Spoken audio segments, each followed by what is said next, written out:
I am so excited to welcome my mentor, my friend, Jen Gottlieb to Rooted in Retail today. Jen is not necessarily in the retail industry, but she has massively helped transform my business, my life over the past 18 months. And I asked her to be on the show to help my retailers do the same. You're going to get a lot of transformational tips and tools from today's episode. I'm so excited for you to listen. Now, towards the end of the session, Jen talks about how she went to NY Now, which is a gift wholesale marketplace. And she had never been to a wholesale market before. And she was walking through the booth, seeing the same thing over and over. And she's like, there was 50 different people selling the same necklace. She talks about how you are actually going to see the sale, even though so many people are selling the exact same thing. She's got such a solid tip and point on what's going to create the actual transaction. And just like the wholesalers at market, retailers, you have the consumer has a ton of choices. You're one of them. Then there's the person down the street and e-com and Amazon. How are you the one that people are going to be choosing? So make sure you listen to this all the way through. There's so much gold. It went by so fast. Towards the middle of this episode as well, Jen and I talk about 2 tools that have changed my life. I can't stress these enough. The U 2.0 letter and the badass list. You're going to learn about what they are. Take action, whether it's after this episode, tomorrow morning, this weekend. Do the work, do the list, write the letter. It will change your life. I am living proof of that. This episode is going to help you be seen, however that looks for you, however you want to be seen, helping you really get clear on what that means for you and next steps. What is the next step that you can do to really connect with your community? And we also have a really good conversation about the importance of creating a community. I just love this episode with Jen. It's so good. So before we dive in, here's a little bit more about my guest. Jen's journey to becoming a successful entrepreneur was anything but conventional. Before she co-founded Super Connector Media, Jen was pursuing her dreams of becoming an actress in New York City. Her hard work and determination paid off when she landed a role in the Broadway national tour of The Wedding Singer. But that was just the beginning of Jen's acting career. She went on to land a role on a hit TV series on VH1 called That Metal Show. Jen was cast as Miss Box of Junk, aka the Vanna White of rock and roll, on a show about heavy metal music. There was just one little problem. Jen hated heavy metal music. After her show got canceled and her cheating boyfriend left her all in 1 week, Jen turned her breakdown into a transformative breakthrough when she realized that sometimes shit happens so that the shift can happen. She went on to create the fulfillment, alignment, visibility, and impact she dreamed of by finally stepping into her own spotlight and allowing the world to truly see her. To date, Jen has helped thousands of business owners, coaches, and experts gain the confidence and skills they need to discover their passion, be seen as their true selves, and stand confidently in their own light. I am one of the many that she has helped, and I'm just so honored to have her on the show. Jen's got a new book out, Be Seen, which we talk about. I loved it. I recommend that you check it out as well at beseenbook.com. And let's dive into this episode. Welcome to Rooted in Retail, the show that's dedicated to helping independent retailers thrive in today's ever-evolving retail landscape. I'm your host, Crystal Vilkaitis, and I'm thrilled to have you join me weekly as we explore topics that are vital to the success of your store. From marketing to mindset, money to merchandising, sales to leadership, we'll cover it all. Each episode features interviews with industry experts and accomplished retailers who share their real-life insights and actionable advice. Get ready for a great conversation on how to build your dream business with Rooted in Retail. Jen, welcome to Rooted in Retail. I am thrilled you're here. You have no idea. I'm so excited to have this conversation with you. There's so much we can dive into, and I love you. So let's get at it. Well, I love you too. And before we dive into these questions, I just have to say, over the past 18 months, you and your husband, Chris Winfield, have been such a big part of my transformation. Like, I truly feel like I'm a new person, and so much has happened for me and my business. And I'm so excited that you're here today because some of the things that I've learned from you, you're going to share with our retailers. But I just want to say thank you so much for the support and the love and the encouragement and everything you've taught me you guys are just incredible human beings. Honestly, it's beyond my pleasure. This is my favorite thing in the world is to work with somebody that takes action. Because I could tell you what to do all day long. I could tell you what I see in you. We could have those conversations, and there's plenty of times when that happens. When I give somebody advice or I say like, "You've really got this. Like, you should really go for it," and they say, "Yeah, I'm going to do it," and then they don't. But you took action, girlfriend. Like you did it. I did nothing. I feel like I just saw something in you that I think you knew was there the whole time, and hopefully just incentivized you a little bit, gave you that little boost to believe in yourself to go do the damn thing. But you took action, and it is the coolest thing in the world to watch you thrive and watch the impact that you're making. And I'm so honored to get to be here on the podcast and like share what we've talked about so that everybody can be like a fly on the wall in our sessions together when we've done, our conversations that have helped you. Totally. Exactly. I know, I'm so excited. And I read the book, Be Seen. And as this is being aired, it's finally here. I bet you are just so excited that it's finally here. I am. I have to say, the stories that you included, you're so vulnerable. One of my favorite stories is you getting your role as Linda in The Wedding Singer, being a Broadway actress. People got to get the book and read the story. But it's also a toolkit. Like, you give so many tools and resources. I see this book being something that retailers reference multiple times, and I hope they do, because you really have equipped us with the tools we need when we're struggling or we need to find that courage. We're going to talk about some of the tools today, but I love the book, and I want to take a step back and ask you, what does it truly mean to be seen? And how did you know that you were struggling with being seen, even though you were an actress? Okay. So when people have been asking me this question a lot, like, what does it mean to you to be seen? Because there are so many meanings. Everybody in their life, wherever they are in that moment, will probably give you a different type of an answer. But for me, the person that's reading this book, what I want them to do is to see themselves for who they really are.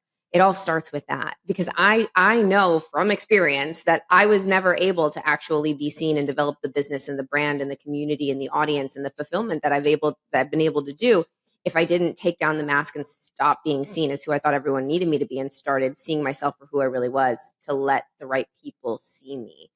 And so being seen starts with seeing you. And that's why the first whole part of the book is about being courageous enough to do that. And I was ironically so seen when I was an actress. Like, I was on TV, like I was so seen all the time, but I was hiding behind all of the stuff that I thought everyone else wanted from me.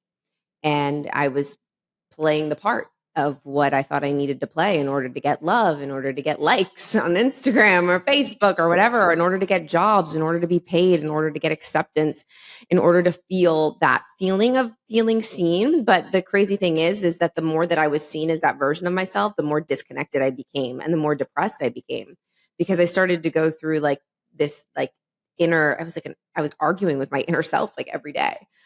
For those of you that don't know, I was on a TV show about heavy metal music for 5 years. And God bless heavy metal music. It's amazing. Some people love it. I'm not a fan, and I never was, but I had this amazing gig that I had booked right after my stint in the Broadway National Tour of The Wedding Singer. And I had like built this brand that couldn't have been further from who I really was. And I was showing up every single day at like putting on like this costume. And I would be like saying to myself, Jen, this isn't you. What are you going to do when this ends? Like, who are you? This isn't you. This isn't you. And it seeped out into my relationships, into my confidence within myself, my health, my mental well-being. And it, when you're out of alignment, like it really just like completely, I say, like permeates into all of the other areas in your life. And I couldn't get myself back into alignment. I couldn't leave the show. I couldn't leave the guy. I felt so unbelievably trapped. So the universe did it for me and smacked me back in and took everything away. And the show got canceled and the guy left me. And I was forced to really ask myself the hard questions, and not just ask myself the hard questions, like, who are you and who do you want to be? But really, like, are you courageous enough to let yourself be seen as who you really are? Are you courageous enough to let yourself possibly be rejected or judged in order to live out your life as like real Jen? I call her real Jen in the book. So Yeah. A lot of our retailers, I think, can resonate with that because I've heard them say so many times there's just a lot, they hold themselves back because I think a big part of it is they feel they need to be perfect. They, when they're on social media and everybody is seeing their store and them, they think they have to nail it. They've got to be charismatic and entertaining. And if they just don't have that, they don't think that they're good enough to be on camera and on social. What would you say to that person who's like, well, I'm not perfect. I'm not polished and I shouldn't be on camera? Okay. Well, I want everybody that's listening to have amazing amounts of self-awareness. Listen, you don't have to be on camera. You don't have to be. I'm not going to come on here and tell everybody that they have to be on camera. If you absolutely hate being on camera, figure out something that you absolutely enjoy, something that you're really good at. Are you really good at written word? Are you really good at audio? Are you really good at expressing yourself in different ways? And maybe you don't need to be on camera right away. I just want everybody that if you are a retailer and you have a service, a story, or a product, most of the people listening to this have a product or a store, and you want to get it out there, it's your responsibility to make it seen. But you don't have to be on camera if you absolutely hate it. You just need to start creating consistent content. And if you are going to start being on camera, because I recommend that you do, I'm not going to say you have to, but I would recommend it. You would have better results if you did. Just know and trust that people do not relate to perfect people because perfect people don't exist. And people like to connect with, buy from, talk to, listen to people that they can relate and connect to. And for me, like I'll give you a perfect example that my content that's the least produced and the least perfect and the least amount of editing. Usually it's my Instagram lives in the morning when I have no makeup on and I'm wearing a cow headband on my head. Though that content is the content that produces the most leads, the most sales, resonates the most, and creates the most connection because it's imperfect and it's real. And people want to be able to see themselves in you, especially if you have a product that's going to be able to help them. How real can you be? Because you want to be able to relate to them. I have this product and it helps me in my real life. If you are perfectly polished and like Susie Homemaker perfect, everything is great, you don't have the problem. So you don't need to use your product to solve the problem, right? We need to be real to be able to connect with our community. But I know you are surprised that I said that, Crystal. You don't have to do anything. I never want to come on here and say, you have to be on video. It's better. You can communicate better. Video really resonates. Video does a great job at really being able to communicate who you are and your vibe and your brand. And people will watch video probably a lot faster than they'll read something right now. But if you absolutely hate it and you are self-aware to know that you are not going to post video, and the only way that you're going to create content is if that you use audio, then do a podcast. If you know that the only way that you're going to produce content is if you do a blog and you write, amazing. So write a lot of content and just get really consistent with posting every single day. And then what I have found is when you start to like really create that confidence from consistently posting every single day, you start to stretch yourself a little bit more. It's like, okay, now I've consistently been able to post written word, or I've consistently been able to produce a podcast. How much further can I stretch? You start to feel a little bit more confident. Maybe you could actually then prop up the camera while you're doing the podcast and video yourself while you're doing the podcast, right? You'll have a little bit more confidence. And I talk about the confidence continuum in the book and how you build confidence over time by doing the hard thing. So you don't have to be on camera. It's better. However, it doesn't have to be perfect. So I guess those are three answers within your one question. Well, beautiful. I mean, the thing, I love what you say, maybe you're blogging a bit and then you feel like, oh, okay, I can stretch myself. You realize that you didn't die. Like you can do it. You survived. People are resonating with what you're putting out there. And so you want a little more. And a good starting point too, that I share with our retailers, because video is such a strong tool that you and I both know from a social media perspective, you can be behind the video. You could show a hand and walk them through a little bit and hear your voice until you start working up a little bit to get in front. And then there's a very good chance that your customers are going to be like, it's so good to see you. I love seeing you. They really want to see you and connect. But yeah, I didn't expect you at first to say, you know what? You don't have to be on video. You don't have to do anything you don't want to do. Listen, exactly. There is no right or wrong way to do anything. There's better ways to do things. There are things that work, that have been tested, that have been proven that work. But there's no right or wrong way to do anything. You need to figure out a way that is the least way of resistance for you to be able to be consistent in taking action on doing the thing. So the person that I'm speaking to right now that's listening, I know you. I know that you're hiding, and I know that you're not posting because there's too many barriers to entry. You're worried about it being perfect. You don't want to be on camera. You don't want to sound funny. You don't, whatever it is. I want you to just post consistently every single day, because once you start doing that, you'll start developing confidence over time, and it'll stretch and it'll grow and it'll expand. And you'll start to see that the more of you that you show to the world, the more engagement you're going to get, the more people are going to comment, the more people are going to connect, the more people are going to check out your store, the more people are going to buy your products. And those are those little dopamine hits, those little wins that you get along the way that create more motivation. And eventually you will be producing video. You will be doing all of the things, but you have to start. So I want you to do the easiest possible thing to start. Just begin allowing yourself to be seen, allowing yourself as the owner of the company, the face of the product, to be able to start telling your story and talking about it, however that feels good for you. And then it will evolve into what it's supposed to be. I couldn't agree more. So good. Jen, in your book, you emphasize the importance of truly standing in your own light. Most of our retailers really struggle with this. So they struggle with the perfectionism, but then let's say that they're like, okay, I know I've got something in me, almost like how I was when I came to you last May. It was like, I know I want to play a bigger game and I want to put myself out there and I know I have something. What's the best piece of advice to overcome that fear and shine confidently? Well, the first thing is you're not really ever going to overcome the fear completely. I would never tell anybody that you're going to ever be fearless and fear is going to completely go away. If you're waiting for that moment, then you're going to be waiting for a long time, because I'm telling you right now, I wrote the book on being seen and I'm publishing a book and I'm speaking all over the world and I still have fear of being seen. Full on. Okay. I still get imposter syndrome. I still get nervous. I still get all of those things. The key is to understanding and knowing that fear is going to be there along the ride. It's going to be there no matter what. What's your relationship with that fear?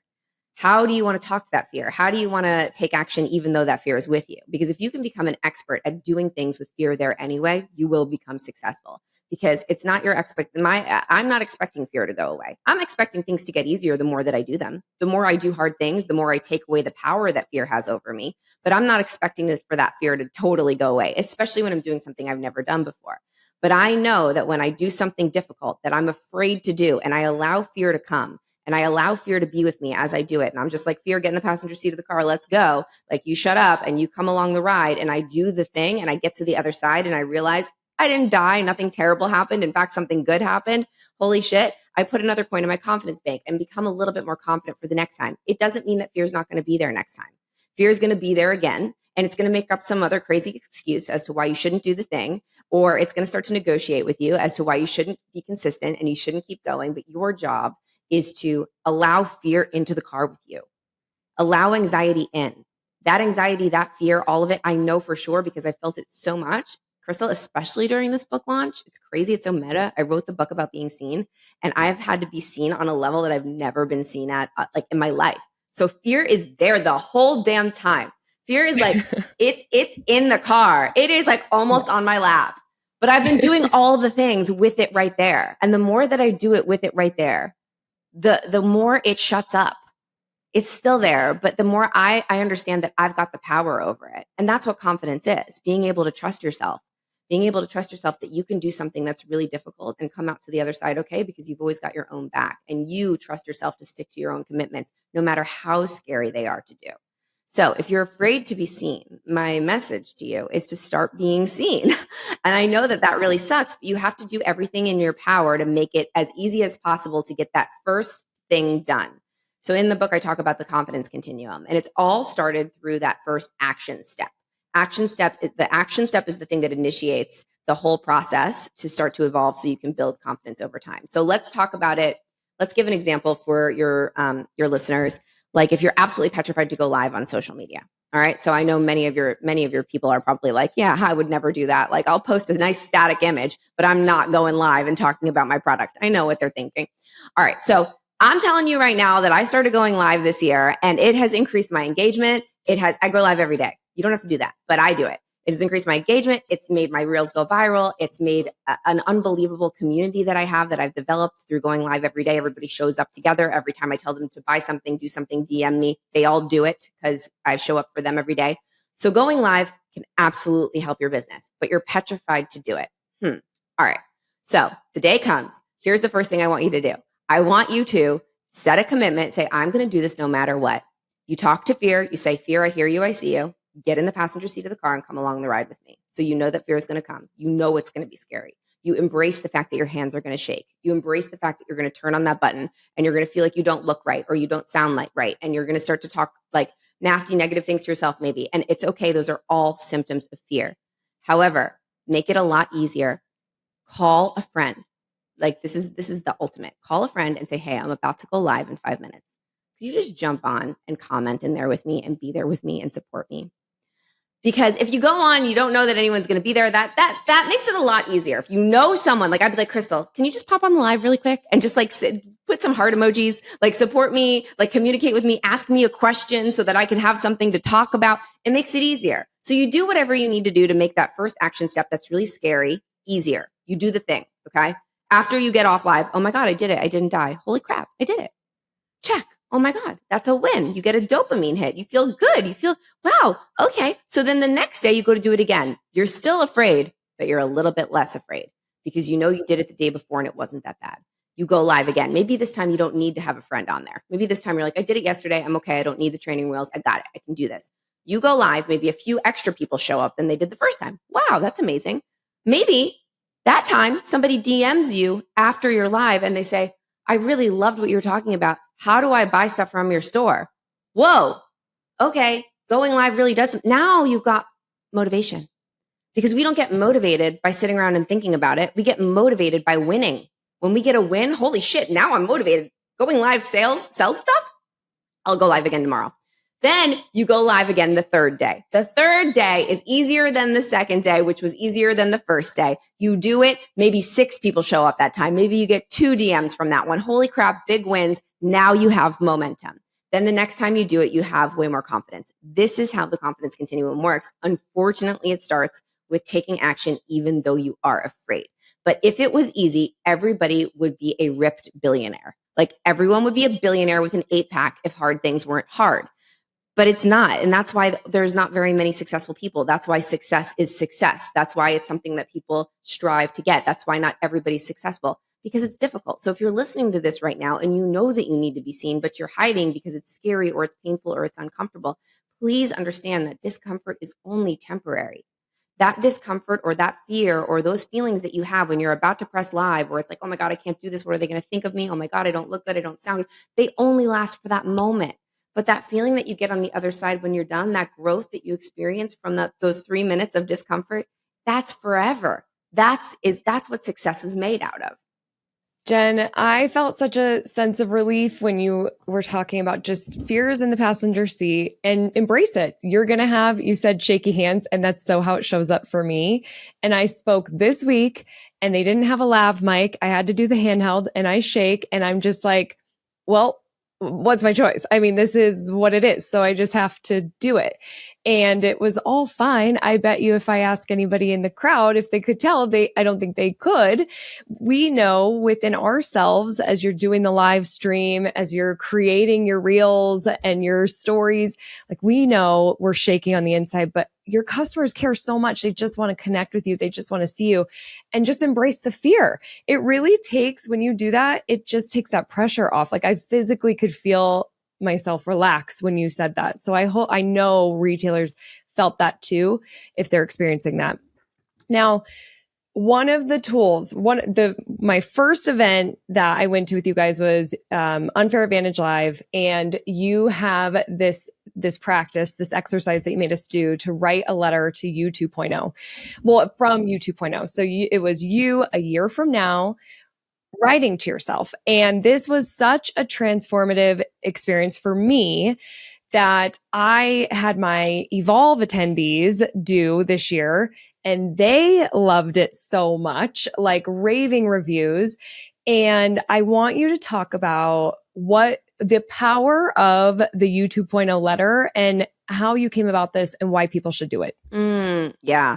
This is my favorite mindset tool that there is. In fact, I might even just like do another one tonight. I think I need it. I read mine every single day, because here's the thing. I'm sure the person listening to this, the retailer listening, I know that you're amazing at giving other people advice. Like amazing. I'm incredible at telling other people what to do, giving them advice, helping them, at telling them like what I see in them, their superpowers, right? I'm great at that. And most of us are really great at that.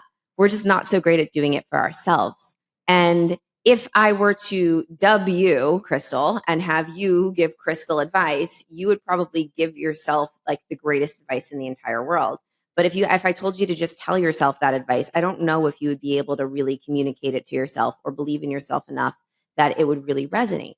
So I had this idea one day. I was like, what if like the person that I'm working for every day, which is Jen 2.0, future me, I don't necessarily know what I've achieved 5 years from now or a year from now, but I know how I feel.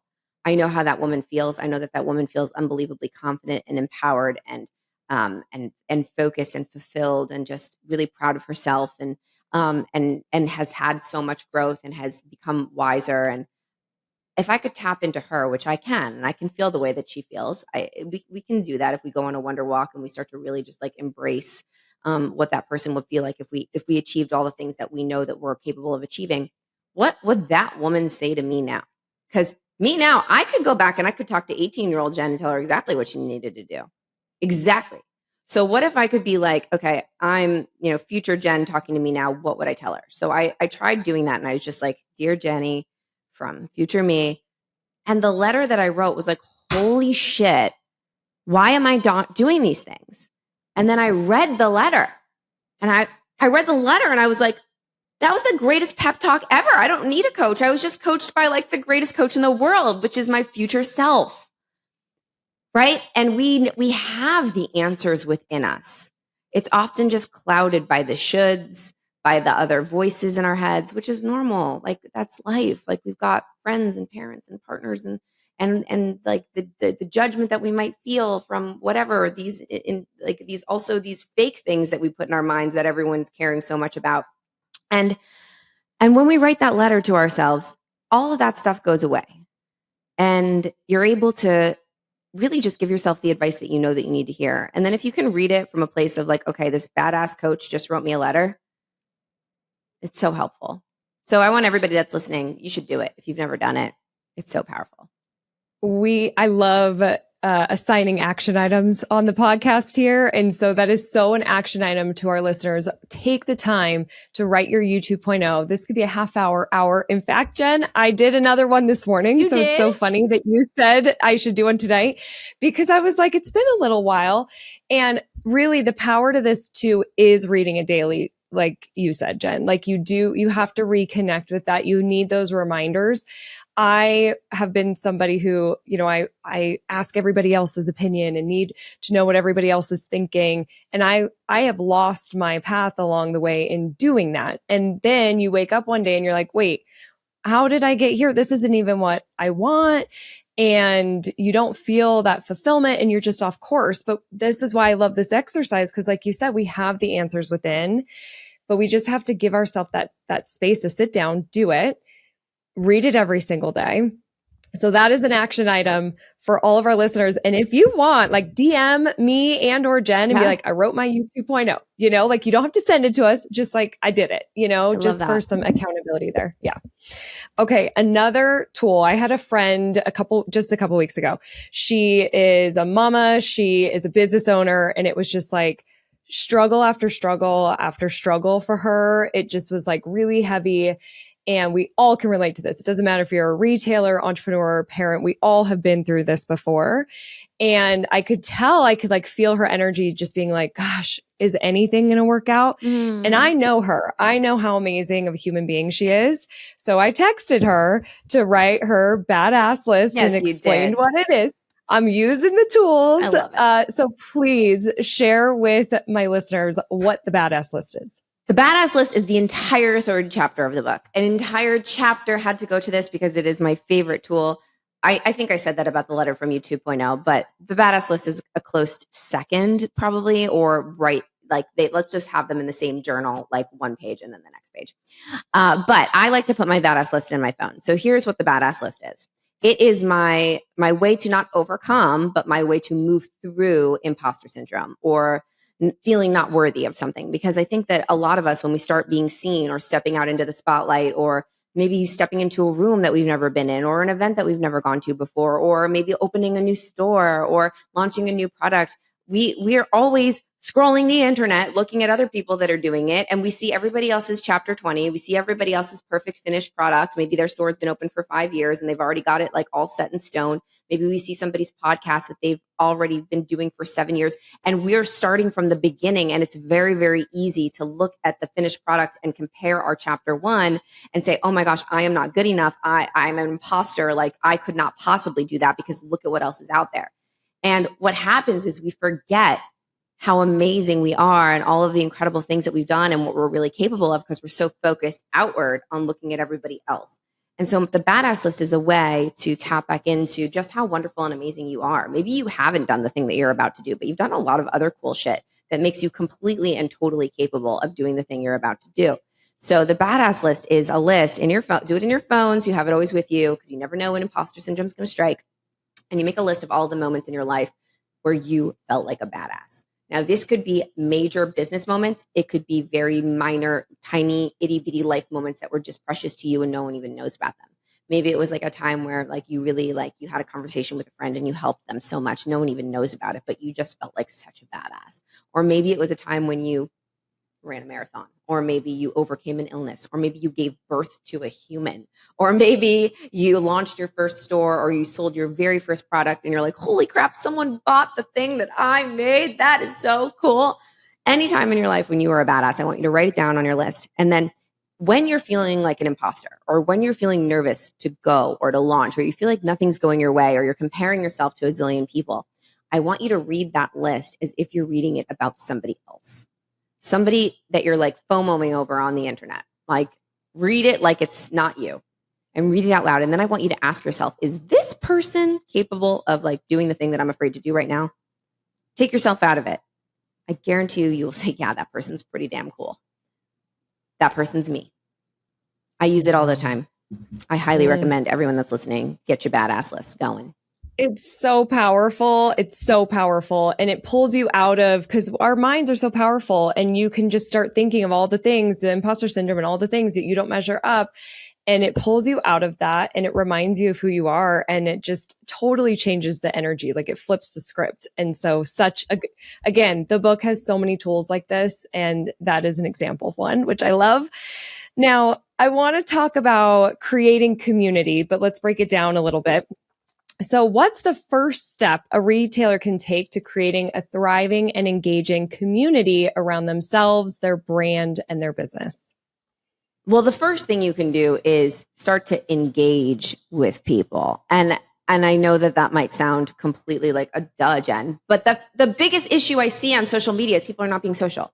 They're posting and ghosting. They're posting a great photo and then they're leaving the party and not thanking anybody that takes the time to thoughtfully engage with their photo or their video or whatever it is that they posted, which is basically like getting a gift from somebody and not saying thank you.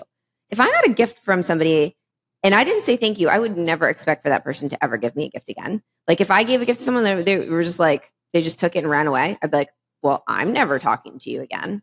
Same thing with social media. If you post something and lovely, wonderful people have taken time out of their day to actually write something under your post, that person is a potential customer. They are leaning in. They have just given you some value. It is your job to reciprocate. And if you want to build community, which is the number one thing I would focus on doing, if you told me what's one thing that you would do if you had to start over, I would say I would start building community. You can start engaging with people. Not only engaging, if somebody comments on your post, comment back. And then I would DM them. Hey, thanks so much for commenting on my post. Check out this, check out that. Like I want to provide more value. What did you love about that? What else would you like to hear about? And communicate with them. And it's not about massive numbers of people, especially the people that are listening to this right now. You might be a local retailer and you want to just engage people in the community to come by your store or check out your products. Like if you can connect with 5 people that day, that's 5 people that might come into your store. That's a lot of people. And sales, the amount of people that basically buy your shit, like your sales are directly related to the amount of people that you ask to buy your stuff. So if you can start communicating with 5 people a day, that's way more than 0.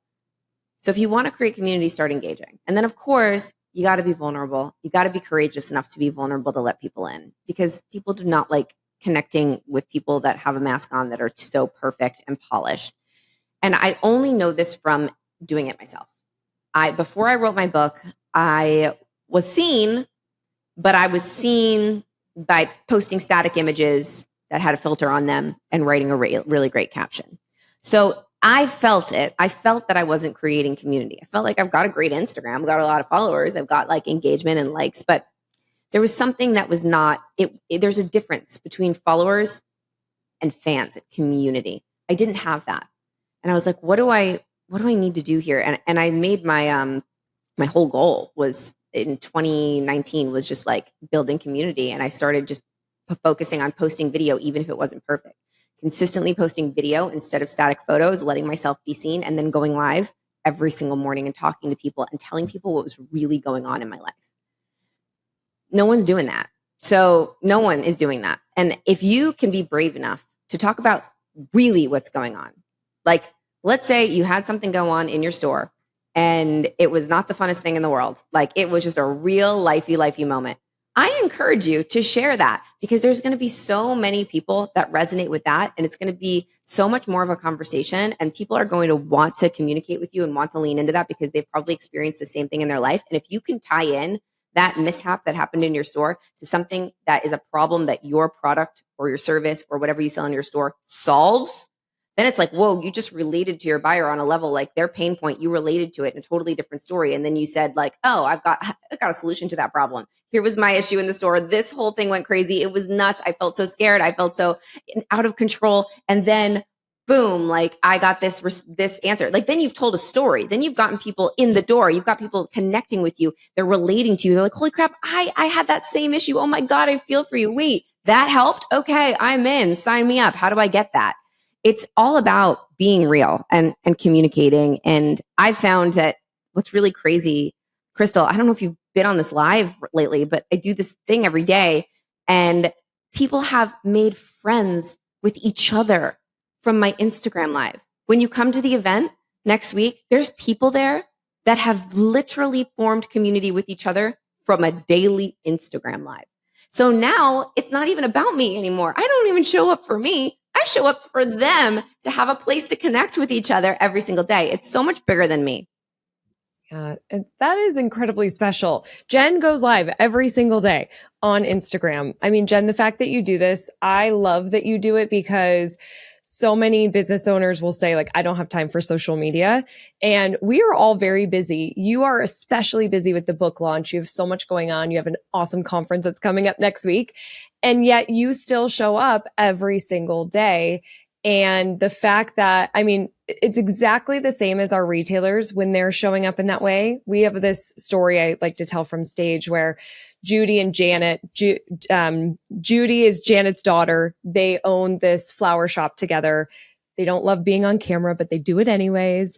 And they do these live streams, and they were doing a live stream building this Christmas wreath. And a customer came into the store and said to Janet, your video drew me in like a magnet. I watched it all the way through and again. And Janet was just smiling. Judy sent me an email like, you should have seen my mom smile. And then another customer came in from the Facebook Live at the same time to also buy the Christmas wreath. And then they're chatting up a store, becoming, you know, these kind of friends in the store. And that's what it's all about. It all happened from them putting themselves out there, being seen, doing the live, and it creates that community and connection. And I so agree with you. It's about community. People want connection now more than ever. And being seen is the way to do that. Mm-hmm. It's one of the best ways, I think. Agreed. It's so agreed. Yeah. Hey, real quick. Are you coming to Evolve? Have you gotten your ticket yet? If not, super early bird pricing expires December 31st, 2023. Evolve is a business transformational event that you're not going to want to miss, happening in Denver, Colorado, April 28th and 29th. Our agenda and speaker lineup is fire. Our keynotes is Donald Miller, Jen Gottlieb, myself. It's so important for you to stay relevant in an ever-changing world and really understand what's working from a social media and marketing perspective and know what's coming in the future of marketing and technology. We're going to cover it all. Plus, this is your opportunity to step out of the day-to-day of your business and step into a new environment and a new perspective. I hope to see you at Evolve. Go to crystalmediaco.com/evolve to get your super early bird pricing tickets. Okay, but here's the deal. So many of our retailers come up to me and are like, oh, okay, but I'm not that interesting. Nobody wants to hear about me. I'm not rags to riches. And honestly, I came to you at a mastermind lunch and said that same thing. Like, I don't feel like I've got this big story. I wasn't on Broadway. I don't have any, trauma, thank God, that's happened in my past. What makes me special? And a lot of people struggle with that. So what advice would you give someone who's building their brand, but still needs to figure out what makes them stand out from others in their industry? I love this topic because, and first of all, I think it's really amazing. Like, there's a lot of people out there that and this is what I said to you, that feel exactly like you. Like, they don't have a traumatic rags to riches story. They didn't have like a rock bottom moment and maybe they had a lovely childhood and it was amazing. It was great. Not a lot of people are telling that story, and there's people that relate to that story. That's a relatable story. There are a lot of people out there that have fantastic, lovely, wonderful childhoods. And think about what made your childhood wonderful and fantastic. Think about, like, oh my gosh, here's one thing that me and my mom did when I was younger that changed my life forever. She would take me to this bookstore every single Sunday, and we would walk around the aisles, and she would let me get whatever book I wanted. And that helped me to start reading. And I picked up this one book about how to make a Christmas wreath. And I started making Christmas wreaths with my mom every single Sunday. And it was the most beautiful thing that we did together. And it just lit me up, and and we started making them. And then before I knew it, I was really good at it, and we started selling them. That's a story. That's a story, but it's a lovely story, and it's unique to you. It does not have to be this massive, like, impactful, crazy story to be interesting. It just has to be your story. It has to be a story. And a great way to find out what stories are really interesting to people is to simply just tell people stories and see where they pay attention. In the book, I call them lean in stories. So talk to people, go to parties, get on Zoom with people, have conversations, tell a story, and pay attention to when they zone out and when they lean in. And sometimes you will never even realize, like, our stories are so close to us that we don't necessarily always know, like, what's an interesting story and what's not, because it's just our story. And a lot of my stories I always thought were so boring and uninteresting, because I was like, whoever would want to know that I was on VH1 on a heavy metal show? That has nothing to do with anything that I do now. Like, that is so not cool. Like, I don't want anyone to know that. But whenever I talk about that, still to this day, Crystal, when I meet somebody and they don't know me, I'm like, oh, it's on a heavy metal talk show on VH1 for 5. What? Really? Oh my God. It's just a unique, different thing about me. There's millions of retailers in this world, millions. And there's probably, even in your niche, whoever's listening to this right now, if you make Christmas wreaths, there's probably lots and lots of other people out there that make Christmas wreaths. So the only thing that's really going to differentiate you from the other people that make Christmas wreaths are, yes, maybe your wreaths are a little bit different and they're beautiful. They got this unique thing that only you can do. But your story, the way that you speak, the way that you talk about what you do, the way that you, your story of how you got into what you're doing, that's the stuff that makes you unique, because it's the stuff that you only possess. And there's only one you. There's only one Crystal. There's only one Jen. There's a zillion people that talk about building a brand, zillions of them. And there's people that love to follow somebody else because they don't resonate with me. Maybe they're way more of like a, I don't know, Gary Vaynerchuk kind of a person, because they really resonate with his story and how he grew up and how he was an immigrant and how he came to this country and how he really loves the Jets. I don't love football, so go follow Gary V. But maybe there's some people that just don't resonate with that, and they love my story of, the fact that I like to work out or whatever. It's the unique little things about you that make people attracted to you. And it's really important also to remember that you actually want to, like, not have the people that don't align. Like, that's good. That's okay. Because the more that we can repel the people that don't align with us, the more we're going to have space to bring in the people that do. And there's more than enough to go around for everybody. And I do think that maybe in your space, I don't know your space that well, Crystal, but you could probably tell me if there's like a scarcity mindset that floats around. Like, oh, if somebody else gets the business, that means that I don't get the business. Yeah. Yeah. Well, here's a cool thing. When I went to the thing that you spoke at, that you hosted, we were at the Javits Center. Oh, yeah. Okay. So I remember going there. Yeah. This was my first, what was it called? What was it called that we were at? NY Now, which is a wholesale marketplace, gift stationery, wholesalers, and it's where retailers go to buy their products. Okay. And it was amazing. I'd never been to something like that. There was booth after booth after booth after booth of the same thing. Okay. I was like, this is amazing. There is literally probably 50 booths here with the same necklace. 50 booths here with the same necklace. What? Okay. What's going to make me buy that necklace from one of those booths? Well, it's going to be the story behind the person, the energy of the person, if I like that person, if I resonate with that person. And if I resonate with that one person and I buy their necklace because I love their story, they came up to me with such loving energy and I was just so into it. And like we talked and we connected and we formed a relationship, I'm going to buy their necklace. But guess what? That doesn't take anything away from the other 49 booths that have necklaces, because somebody else is going to go resonate with those other ones. There's an abundance of buyers out there. And if someone resonates with one, it means there's another person out there that's going to resonate with you. Beautifully said. So good. I can't agree more. Good. So I'm good. glad. I don't know your industry, but I guessed. And when I was there, I was like, you nailed it. Okay. Yes, it is. It's wild, right? But I feel like that's going to land for a lot of listeners because it's so true. We talk to retailers who are like, well, this is a big one. I don't want to post and show the products I sell because my competition will see what I sell. And then they will go and carry the same line. And look, that might be happening. I know that some retailers' competition is buying what they sell and whatever they post on social, but they're letting themselves not post because of it, which is very much, in my opinion, a scarcity mindset.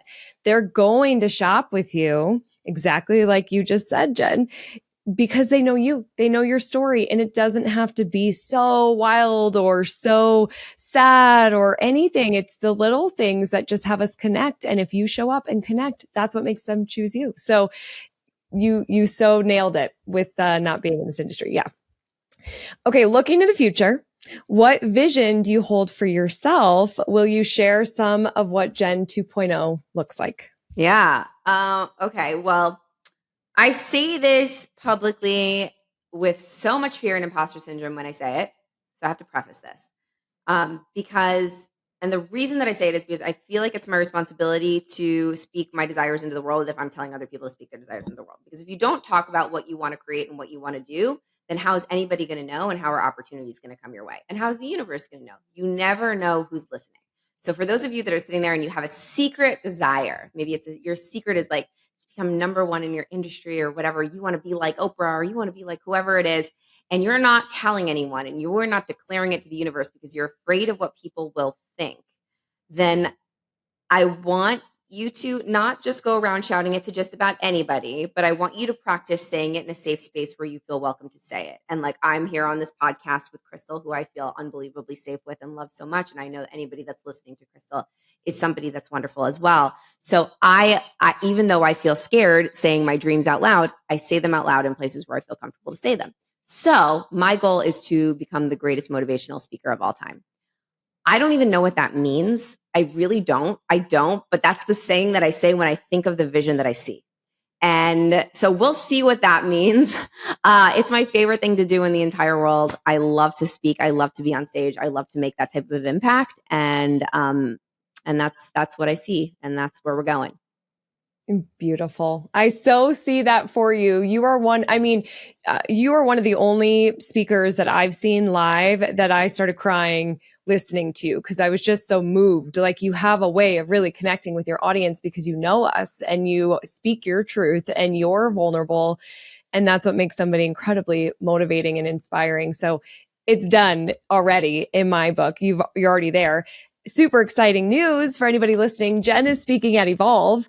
She is one of our keynote speakers. I am like over the moon about this. So excited. My team is so excited. So many retailers texted me and DM'd me like, Jen is coming. They're just so excited. So be on the lookout for that, for Evolve tickets, and go to our website, learn more there. But Jen, are you ready for the resilience round? Let's do it. And I don't know anything you're going to ask me, so let's just go rapid fire. Rapid, here we go. Best business book. 12 and a Half by Gary Vaynerchuk. Good one.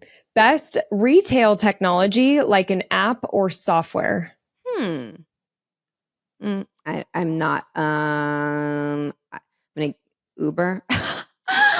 No, wait. Fresh Direct. Does that count? Well, more, you know what I thought you were going to hands down say? Because it doesn't necessarily have to be retail. I thought you were going to say ChatGPT. because you're I to thought you were talking to about help like a store retailers. to shop on. Oh, yeah, of course. I mean, Yeah. ChatGPT Yeah. is for everything. Yes. So Uh-huh. you can fill in the Yeah. blank for me for that one. Okay. I'm like Perfect. Uber, Fresh Direct. I don't know. Like, where do I shop online? Where Those are do the I two. go?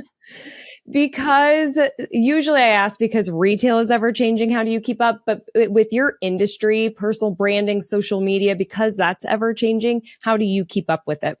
Mm. I listen to podcasts every single morning. And there are very specific podcasts in the marketing and social media space that are like up to date. And I follow people that are experts in the space, like experts meaning they're like I like to follow people like we've been talking about Gary Vee a lot. He's on my mind because I've been listening to him every single morning because he actually runs an agency where he is doing social media at a high level for Fortune 500 companies. And he's also building a personal brand. So I know that if he's doing something specific on his social, or if he's posting something on his podcast, or he's talking about it, it's like next level stuff. I know that it's happening, and I know that it's working because he's doing it. So I copy people, not copy, but learn from, and I'm mentored from virtually, by people who really are doing it and actively like succeeding at it. And no matter what, in the morning when I work out, I don't listen to music. I don't listen to like pop culture podcasts, which I do at the end of the night. But in the morning, I'm studying and I'm moving my body, I'm working out, and I'm just consuming content, whether that's a new book that just came out or it's a new podcast. And then, throughout the day, we're playing and we're activating. And I think another really important piece of this is we're trying things, trial and error, and I'm allowing myself to fail, and I'm actively using new things. Like, of course, with AI, we're using new shit every single day, and we're seeing what works and what doesn't. And I'm trying new styles of reels and trying new styles of writing and trying new photos and new things and new apps and stuff, and seeing what works and being able to be okay with if it doesn't, because that's giving me a lot of data. Exactly. Awesome. Because social media and technology is ever changing, how do you recharge your batteries? Okay. So this is a good question because right now I'm in a time of like I'm in a season where I have to be like an athlete right now. Like in a book launch, you're in a season. Like there's not a lot. You don't get a week off to recharge. So I have to recharge daily. I have to just put the things in place that keep me going throughout every single day. So no matter what, my non-negotiables is I have to move my body, I have to eat clean, and I have to sleep every single day. Like those three things have to happen. If they don't, then I can go down the level of burnout. But as long as I focus on one day at a time, like each day is my game. Like I'm an athlete, I'm doing a season, and each day is the game. And I need to make sure that I'm physically and mentally and emotionally prepared for that game to be able to get through that day. And that means my body physically needs to be in great shape. As long as my body is physically in great shape, I can usually make it through each day. And then I like to do sprints with recovery. As long as I know when my recovery is, I'm good. So I could sprint for a month if I know that there's a recovery on the other end of that month. I could sprint for a week if I know I've got a Sunday. That Sunday is going to be my recovery day, but it's very intentional. I really do look at it like I'm an athlete, and that mindset really helps me because I'm not just like letting life do me. I'm doing life. I'm intentionally resting, intentionally eating a certain way, intentionally sleeping a certain way, and intentionally looking at my 3 next days. This is a sprint. I'm going to go all out. I'm going to fucking push. And at the end, I'm going to feel really tired. But I know that on that 4th day, I'm going to have a day of recovery. And I'm going to do everything that I need to do to get my batteries recharged to go back into the next sprint with the energy that I need. Awesome. To help retailers be stronger, more rooted in success, what's a personal branding foundational best practice? This is perfect for you. Allow yourself to evolve. So here's the thing about personal brands. Everybody wants their personal brand to be perfect and totally perfectly aligned, and like the messaging never change, and to be the perfect colors and fonts forever and ever and ever, and it never shifts and changes. The beautiful thing about the human experience is we are constantly evolving. We're always transforming. We are becoming different people. You are a different person than the person that I talked to last year. You have evolved so much. And the brand that you would build today would probably look a lot different than the brand you would have built last year. And that's okay. As long as you're allowing your followers and your audience and your customers to be along the ride of the evolution, they will be there with you the whole time and be so excited about every iteration of you. But if you try to stay just like perfect, even though you're evolving and changing, it's going to feel inauthentic. Allow yourself to evolve and allow everybody to come along the ride with you. Some of the people that I look at that do this amazingly well are people like Lady Gaga and Madonna. Like they have had so many iterations and evolutions of their brand and themselves, but the true fans are so excited and they follow along the evolution and they can't wait for the next new song to come out as like the new version of Lady Gaga, or the new version of Beyonce or the new version of Taylor Swift. Yeah. So good, Jen. That's a mic drop for me for sure. I needed to hear that. That was so good. Final question. What do you think the future of independent retail looks like? It's online. I mean, I do think that there's always a place in my heart for brick and mortar stores, because it is a very healing thing for me to do, to just walk around a store. I don't even buy stuff. I just walk around the store. I like to be in a store and touch things and feel things. But I do believe that every single independent retailer needs to learn artificial intelligence. You need to know what is going on with AI. You absolutely do. If you don't, your competitors are going to just be worlds ahead of you, because there are so many things that AI is going to take over. AI is not necessarily going to completely take over your job or your store or anything like that. But a store that's implementing AI into everything that they're doing is going to take your business. So everyone listening, you need to just start playing. Stop being afraid of it. Start using it. It can be a superhero inside of your business. And I know that Crystal is talking about it a lot and teaching it a lot. So you're in good hands. Yeah, I couldn't agree more. Jen, where can people connect with you, learn more, and get the book, Be Seen? Go to beseenbook.com for the book. Don't just buy one for a friend, buy one for hand out at your shop, or give as a gift to your best buyers. And Instagram is a great place to hang out with me at Jen_Gottlieb. I mean, I'm on all the platforms, but Instagram's where I'm really hang out the most. Yeah. And this is airing beginning in November. And I heard you say on another podcast to buy the book as a gift for the holidays. And I think that's such a great idea. If you do have a friend that is wanting, like they're pulled, but they're really hiding or they're holding themselves back, this is such a good book for them. So Jen, I can't thank you enough for being here today. I love this conversation. Thank you. This was so fun. This was my favorite podcast. Seriously, this was so fun. We said a lot of things that I've never said before. I love it. Thanks for having me. Yeah, thank you. Everyone, remember that I am rooting for your success, and have a great week ahead. Bye. Thank you so much for being here. It means the world to me. Don't forget to join the Rise and Shine newsletter, which is social media news you need to know, sent via email every Monday morning. Go to crystalmediaco.com/rise to join. And don't miss the newest episode of Rooted in Retail, which drops every Sunday morning.